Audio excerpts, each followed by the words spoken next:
Have you noticed that some photographers can easily make $3,000 from a session while others struggle to book $300 clients? But here's what's wild. It's not because one photographer is way more talented than the other. And the photographer charging more can actually spend less on marketing. By the way, if you're new to my channel, my name is Sarah Petty. I've sold over $3 million in photography services and helped over 33,000 photographers build six-figure businesses. And this marketing strategy that I'm sharing came from my advertising agency days, and it's been my secret weapon for over 20 years. Today, I'm going to show you exactly what this marketing trick is, why it works when everything else fails, and how you can start using it immediately. Because when you get this right, you'll never compete on price again. I call this a dog whistle because when the right clients see it, they absolutely freak out. These are custom designed marketing pieces, designed to twist, to bend,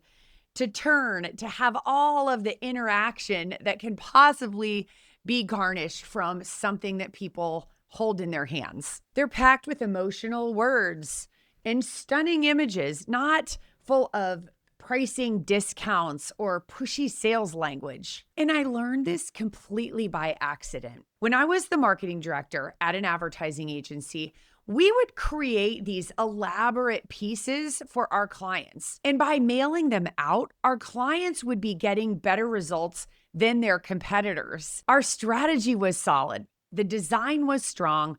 The words known as copy, the copywriting was award-winning. Nothing was vanilla. It was all excellent. Here's the part that seems counterintuitive. These companies didn't necessarily have bigger budgets than their competitors, and sometimes their budgets would even go down because they were getting such great results. We were teaching them how to put more money into the production and the mailing of fewer, better pieces. Better marketing is how we get better clients. So when I started my photography business, that's all I knew that worked. So I put all of my marketing budget into one printed piece. Listen, because I brought this one idea into my brand new little photography business and nobody else knew how to do it, I was leapfrogging over my competition. And I really want you to get this, okay? Instead of trying to beat my competitors by doing more of the same boring vanilla marketing, I was making them irrelevant by doing better marketing. Even though I'd been doing this for years for the ad agency clients, let me tell you how I accidentally discovered the power of this approach really inside my own photography business. This became one of my favorite dog whistles, and it's one that I created, get this, as a birth announcement for my third child. Check this out, okay? It folds out 4 times, and it has inserts on the inside. I figured, hey, if I can create a promotional piece that can be not only used as my birth announcement, but that can also be used as a marketing piece to attract clients, I can write this off, right? I can deduct it from my income, which is so cool. So that was my goal, but I just didn't realize how it was going to change my life. Now, at the time, digital printing presses hadn't even been invented yet. So I would have to use giant offset printers. And if you're not familiar with this, this is where the press sheets would be huge and they would overlay 4 colors. So if you've heard the term CMYK, that's where it comes from. Cyan, magenta, yellow, and K is black. So those 4 colors would overlay to make the full color image. I would even get fancy with some spot varnishes, if you can see how this shines a little bit. So this was a super complicated process back in the day, and nobody knew how to do this. What was cool is I'd worked with printers for years, and I knew which ones had the capability of pulling this off. And it's tricky because no 2 printers are really the same. And so once I had the printer set, I had to figure out the design. One of the designers we had used at the advertising agency had just had a new baby, and I was able to trade for photography. How cool is that? So if you see this design, it laid on the paper flat, and then I put inserts in the 4 corners. I really wanted to maximize this sheet of paper because it was very, very expensive at the time. And then these 4 inserts, which I don't even have the 4th one, all talked about specific products that I was offering. So the 3 inserts that went in this piece all talked about products that I was creating. And then the 4th sheet, which I don't even have, was the announcement for my 3rd baby. And I figured, heck, I'll just include these extra ones in this mailer and maybe it'll promote my business. Again, being able to legally write off things that you want to do anyway is such a great reason to have a business. So I had this cool piece that was emotional and engaging. And you're probably thinking, well, Sarah, who did you mail this to? Because you were brand new and you really didn't have a lot of clients yet. Enter what we call guerrilla marketing. This is where you take creative, unexpected ways to promote your business without spending a lot of money, and you get out there and you make it happen. So think about this like the pizza store that sends a kid out going door to door, hanging door hangers on the houses near their pizza store. So I took this high maintenance, low cost distribution strategy.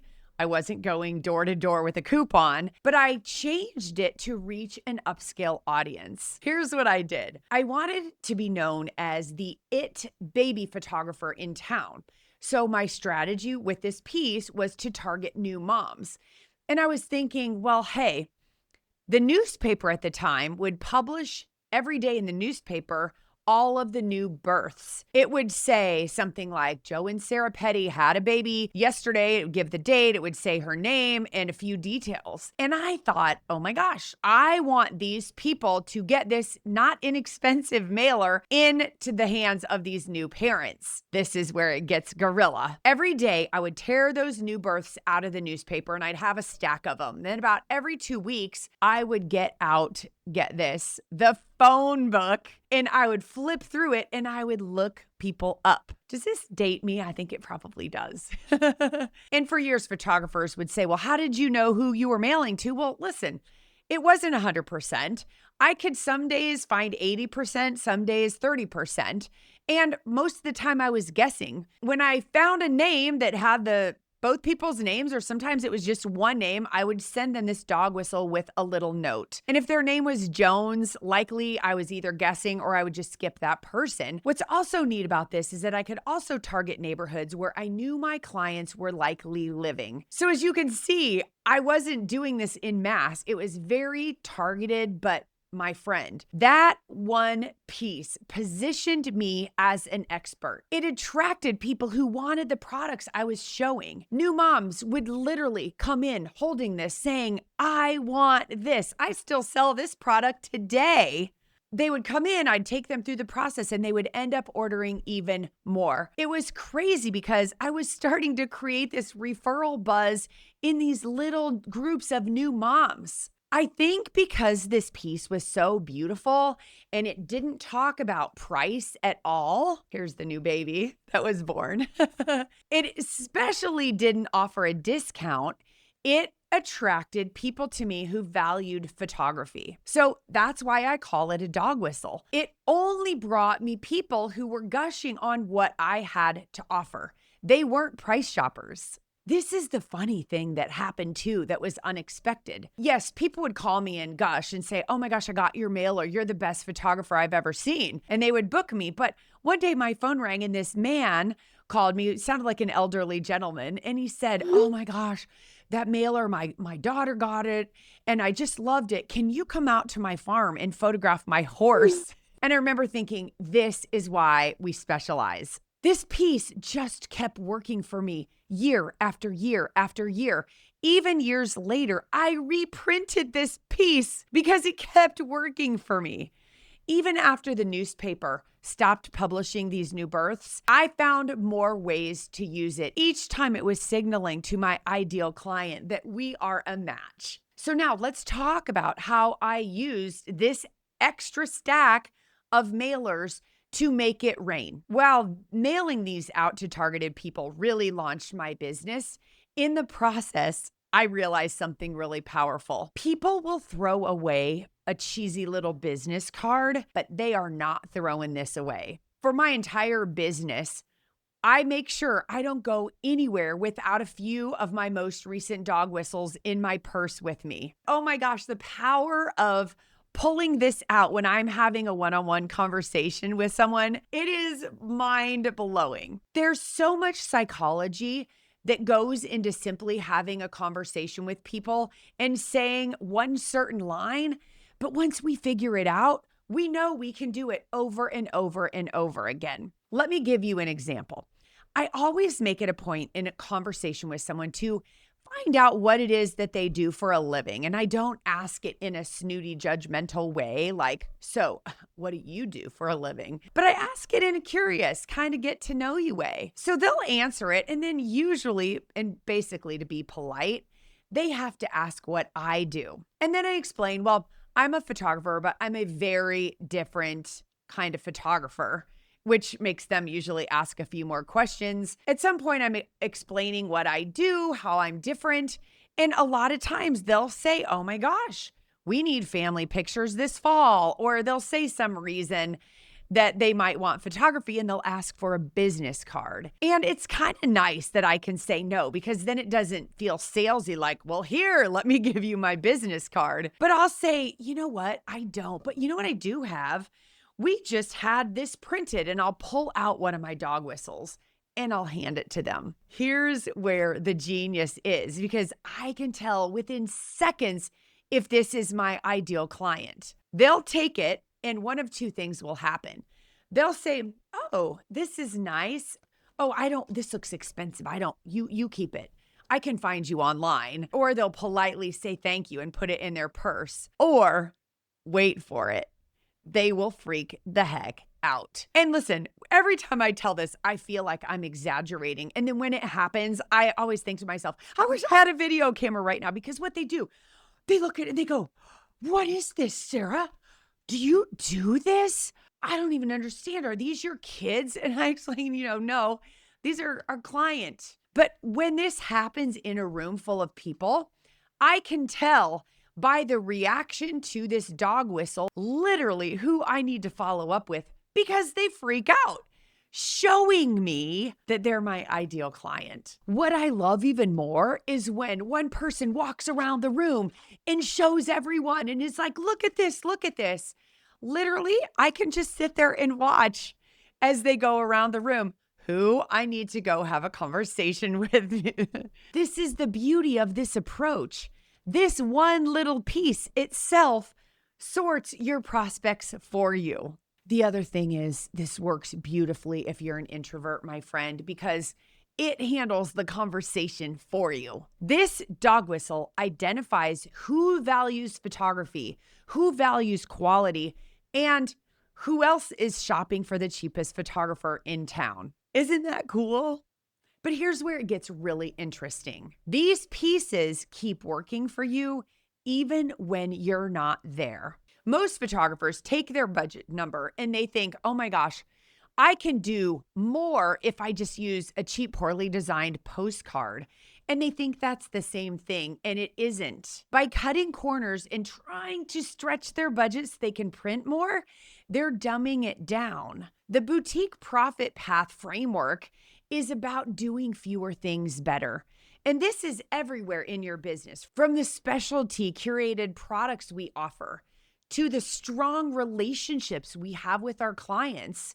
And yes, to the marketing we put out into the marketplace, because that represents us. When clients are impressed with your over-the-top marketing in a very competitive, price-sensitive industry, they automatically assume your photography is just as impressive, thus worth more. When they say, holy cow, you're amazing, when they're looking at your marketing piece and your photography, your perceived value goes up.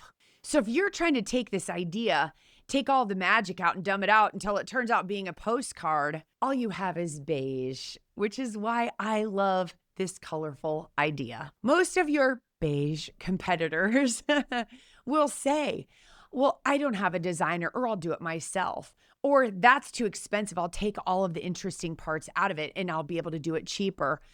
Or whatever their excuse is, and they give up. By doing things that aren't free, cheap, or easy, this higher level of difficulty is what keeps your competition from copying you and thus gives you first dibs on the best clients. By the way, if you like what I'm sharing here, you will love my free weekly newsletter. It's a quick 5-minute read with actionable ideas like this that nobody else is doing that will help you grow your photography business. So click the link in the description and you can sign up for that. Now, let me show you the math that makes all of this worthwhile. Using ballpark numbers, let's say you invest $5,000 on creating a stack of dog whistles for your business that will last you a year or two, and that's printing, mailing, and design. And let's say in that investment, you've mailed $1,000. Let's say 10% of those reach out and ask questions. That's 100 approximately. And let's say you book 10 of those. That's 1% of your total mailing. And your average order is $2,500. You've just made $25,000 from a $5,000 investment. Now, worst case, out of 1,000 pieces you've mailed, if you get 2 clients for $2,500 order, you've paid for this, or 5 clients at $1,000.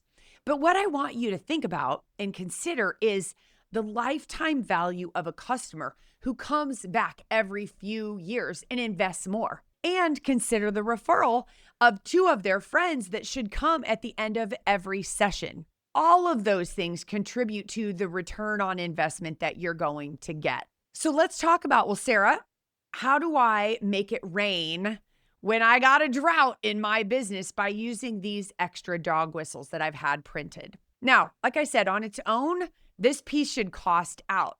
But I always encourage my students to print extras of these so that they can have them on hand so that when business is slow, they can take these dog whistles out and make it rain. For example, when you have a stack of these, you can donate offerings to a silent auction fundraiser where businesses all donate their products and services, and the charity or organization has a fundraiser event where people come in and bid on it. And there are often lots of photographers there, right? But yours will stand out from everyone else's when you have a large piece of artwork and a stack of dog whistles. You can use them in co-marketing activities when you partner with other businesses. For example, I was slow one winter, so I reached out to the Animal Protective League, APL, and said, hey, what if we work together? We create a mailer and we mail it to your 1,000 best donors to promote a campaign that we're doing called Puppy Love. And we will give you all of the proceeds. So all of our creation fees were given directly to the Animal Protective League. So we raised money for them. And the first client from their list of people who donate money came in and invested over $6,000 with me. Why? Because she loved the mailer, she loved the APL, and then she loved the images we created of her dog and the way we educated her on how she could have wall portraiture of her dog to decorate her home. And finally, you can just keep them on your body at all times. You never know when you're going to strike up a conversation in the grocery store line. Do you think a digital file photographer would invest in something so cool? No. Number one, they can't afford to because they don't have enough profit in their business. And number two, they don't have the time to create something like this because they're working all the time, staying up all night, editing and retouching the millions of images that they've overshot. You know what I'm talking about because that might be you. Remember, if you're only going to do the marketing that other photographers do, you're a commodity and you aren't worth more. Listen, over the years in my studio, we've created so many of these designs. Let me show you a few. Here's one that we celebrated 25 years in business. It's got a little 25 die cut. Got my kids on it. Pretty neat. Here's one that was a Christmas card. I just want you to know, yes, your Christmas cards can be your dog whistles. This is when my twins turned 21, so we celebrated with a glass of champagne, a little bubbly. They had a retro record player that we created an album to where everyone could scan the barcode and play our list of Christmas favorites. Talk about engaging and emotional. Here's another Christmas card. It says, celebrate the joys of life. I bought these sweaters from Land's End when my twins were born, and then I bought a third sweater when my baby was born. And every year for 18 years, I photographed them in those same sweaters. And so when my twins turned 18, we did a full out 18 years of that sweater. Pretty fun. I just want to make sure that everything I do has an extra element. It twists, it turns, it folds up and into itself. It glitters. Here were my kids when they all had braces. So I showed, had some spot varnish on here. They're screaming, oh, those teen years. We added some artwork on here, dinosaur chasing my runner, my volleyball player, and my drummer. And this piece stood up in an X shape, super fun. When my baby got married just recently, we added my new son-in-law. Here's what I know. The die cut shape that the printer uses when we print these things is expensive. And so I've already paid for that. It's like a cookie cutter, right? I've already paid to create that. And I thought, oh my gosh, there has to be a way to make this die cut that I've already paid for more accessible to the photographers who study from me. So in my peak performance coaching program, at least right now when I'm making this video, we produce dog whistles with them twice a year. So I hire a designer to create several customizable templates that they can customize as well. We pay for the die cut and the design, and then we negotiate amazing rates with the printer because all of our students together are printing so much volume. We're getting these for pennies on the dollar, and it's been a game changer for so many students. So if you're listening to this feeling like, holy cow, I would love to do this with a group of boutique photographers, I'll stick a link in the description so that you can get a 15-minute call with someone on my team to see if this might be something that would be a good fit for you. Remember, doing hard things is how we eliminate the competition. Here's what I want you to remember about dog whistles. This just isn't about fancy marketing pieces. It's about a completely different philosophy. While your competitors are out there printing thousands of cheap, poorly designed postcards, hoping someone responds to their half-off offer, you're taking the same budget, or in the case of my students, a much smaller budget, and you're creating these pieces that are better, that attract the right people because they become obsessed working with you. And this little piece is what highlights them for you. The beauty is in the sorting mechanism. You hand these out and you instantly know who values quality and who values photography and who doesn't. No more wasting time with bargain hunters. Start today by upgrading everything your client touches. These dog whistles will forever transform how premium clients see you and your business. Because here's the truth. People judge your photography by your marketing long before they see a single image of theirs. Next, if you want to see how to continue to create a brand that makes people want to work with you instead of shopping around for the cheapest option, watch this next video too on how to build a profitable portrait photography brand.